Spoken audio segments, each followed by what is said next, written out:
আল্লাহ তাআলা সকল ফেরেশতাদেরকে আদেশ করলেন যে তোমরা আদম আলাইহিস সালামকে একটা সম্মানসূচক সেজদা দাও, যেটাকে অনারারি প্রস্ট্রেশন বলে।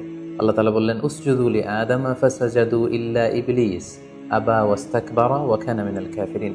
আল্লাহ তাআলা আদেশ দেওয়ার সাথে সাথেই সকল ফেরেশতারা সেজদা দিল। আসলে এই সেজদাটা কেমন ছিল আমরা জানি না। আমরা সাধারণত রুকু করলে we just bow down our head just little bit, আমরা আমাদের মাথা একটু নিচু করি। আমরা যখন সেজদা দেই আমরা আমাদের কপাল মাটিতে ছুঁয়ে দেই, এটা হচ্ছে আমাদের সেজদা। কিন্তু ফেরেশতাদের সেজদা আসলে আদতে কেমন ছিল আমরা জানি না। এজন্য ফেরেশতাদের কোনো বিষয়, জিনদের কোনো বিষয়, এটা যদি আমরা আমাদের মতো করে কল্পনা করি এটা ভুল হবে।